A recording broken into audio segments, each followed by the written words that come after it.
l'edifici més danyat del Carmel per tirar-lo totalment a terra. Els veïns no han pogut recuperar les pertinences per motius de seguretat, neguit entre els habitants de l'edifici del costat.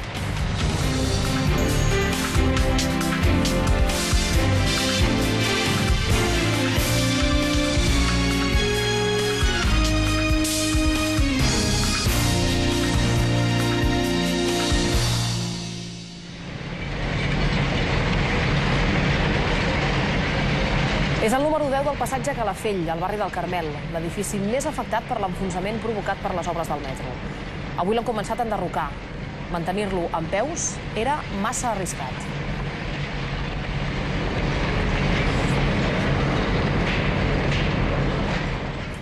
Bona tarda, són els dos grans temes del dia que anirem desgranant en aquest Telenotícies. Comencem a Barcelona perquè avui les màquines, ho dèiem, han començat a enderrocar l'edifici més perjudicat per l'ensorrament de dijous passat. Ahir semblava que el podrien conservar, però al final no ha estat així. La Generalitat i els tècnics han decidit que l'estructura estava massa afectada i que no era segura ni apuntalant-la. Aquest matí, doncs, els propietaris han hagut de veure com casa seva se'n va a terra sense poder treure res de dins. Aproximadament cap a un quart d'una de la tarda ha començat l'enderroc de l'edifici del passatge Calafell número 10, al barri del Carmel de Barcelona. Tot i que la primera intenció era fer-ho de forma parcial, finalment no es podrà entrar a l'edifici per recuperar pertinences.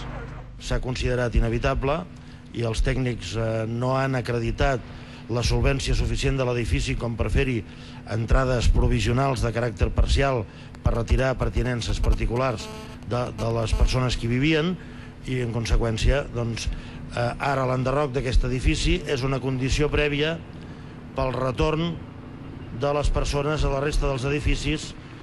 Alguns dels 27 veïns afectats per l'enderroc han anat avui fins a la zona acordonada abans que casa seva anés a terra.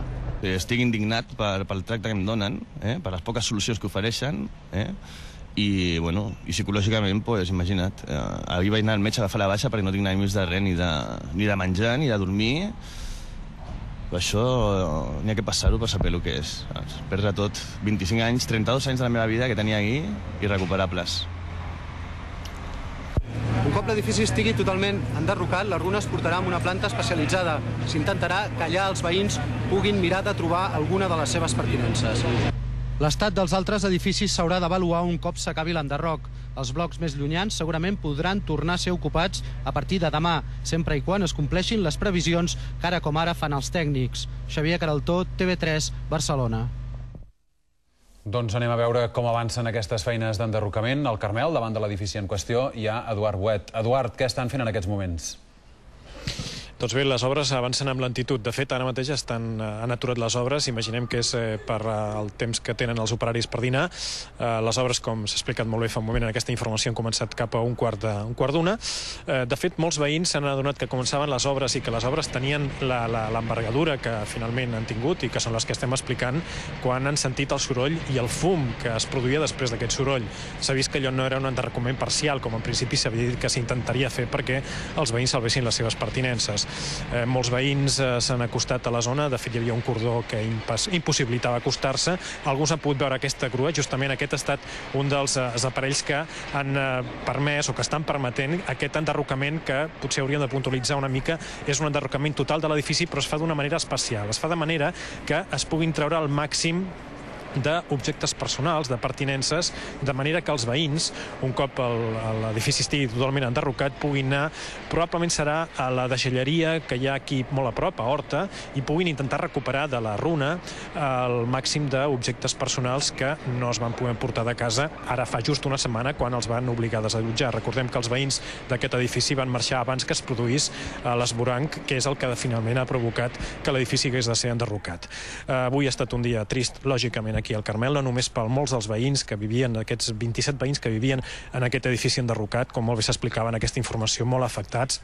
Hem vist aquí a la vora alguns amb llàgrimes, 30 anys vivint aquí, de fet molts només havien conegut aquesta casa des que van deixar els seus pobles, Andalusia, Extremadura, i en definitiva doncs és un dia trist i també molt preocupant per la resta de veïns que evidentment la d'avui no és una bona notícia.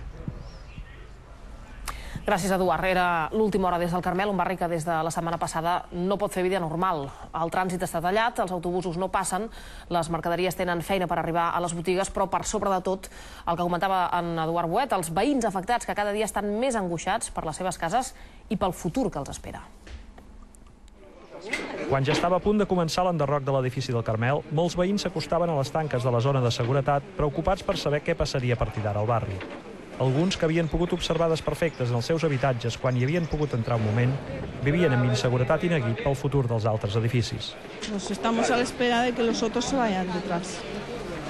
El problema es que tiran uno, pero veremos a ver, porque todos tienen movimiento y puede ser que al tirar uno, pues o no se caigan y se afecten más o se vaya todo para abajo.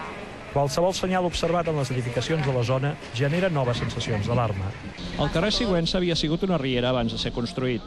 Molts dels veïns coneixen l'estructura que tenien aquests terrenys i per això hi ha por i incertesa davant la possibilitat de que l'enderroc d'aquest primer edifici comporti incertesa també pel destí de molts dels seus habitatges. Esto se paga con dinero. Esto se paga con humanidad, viendo las cosas antes de hacerlas y poniendo los puntos sobre las i y escuchando al pueblo, que ha sido el Carmelo entero el que le ha pedido que no lo hicieran, que aquí no se podía hacer tantos túneles, que esto era una riera, un río. Esto era un río. Pocs veïns del bloc que s'ha d'enderrocar eren avui al carrer. Impotència, ràbia, malestar amb l'administració, que no veig que faci el suficient per almenys no estar en aquest estat d'ansietat que portem totes les famílies, no es donen solucions, no es diuen res. Sensació d'impotència, dolor i por per un futur que els podria canviar la vida. Eren avui les sensacions dominants als carrers del Carmel. Josep Ros, TV3, Barcelona. La Vicky viu al costat dels edificis desallotjats del barri del Carmel de Barcelona. Fins dijous agafava l'autobús per portar els nens a la guarderia, però ara hi ha d'anar caminant, ja que moltes de les parades d'aquesta zona estan anul·lades. Com ella, molts veïns s'han trobat sense transport públic. El 87, que subía por aquí, y me iba estupendamente, pues ahora tenemos cortado. Y el 19, que también subía por aquí, que va hasta Vallebrón, lo han desviado por la calle Lisboa. También nos da una vuelta que a los de aquí ahora estamos un poco incomunicados, la verdad. Qui també ho té més complicat per arribar a la zona són els distribuïdors, que es troben amb els carrers tallats i tenen problemes per repartir la mercaderia. Perjudica bastante, porque no podemos hacer la faena como queremos. Ahora estás aquí, que en un momento te dicen que te salga y tienes que subir todo esto arriba y salirte. Y volver luego más tarde si te dejan entrar otra vez. Aquests problemes d'accés i de mobilitat estan tenint conseqüències nefastes per als comerços. Molts botiguers del Mercat del Carmel, situat just al costat de la zona afectada, asseguren que aquests dies els clients han disminuït un 50%. La faena nos ha bajado mucho y tenemos pérdidas en el sentido de productos que son perecederos y lógicamente pues no haremos nada con ellos porque lógicamente se van estropeando y la gente no nos compra. Els botiguers esperen que aquesta situació no s'allargui i que les vendes es puguin recuperar.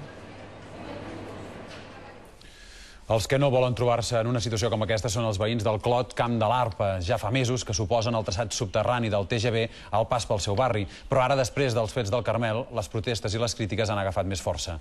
Les garanties de la Generalitat que es revisarà el projecte no els convencen. El cas del Carmel ha renovat l'alerta dels veïns del Clot Camp de l'Arpa. Aquest matí han penjat més pancartes en què demanen que s'extremi la seguretat en la construcció del túnel del tren de gran velocitat, el TGV. Volen que el túnel, que anirà pel carrer Mallorca, passi a 20 metres de fondària quan arribi al d'Espronceda, abans d'entrar a la Sagrera i que, si cal, aquesta estació baixi de cota. El projecte actual preveu que hi arribi a 3 metres sota terra. Els veïns creuen que com més profunditat, més seguretat i menys vibracions futures. I prenen com a exemple la Sagrada Família, on es va decidir desviar el túnel pel carrer València per evitar problemes. La nostra casa no és com la Sagrada Família, però és la inversió més gran que han fet a la nostra vida i no volem cap tipus de risc. Per tant, nosaltres admetem que no es desviï com s'ha fet a la Sagrada Família, però que hi hagi mesures i que es donin profunditat suficient per evitar aquestes vibracions.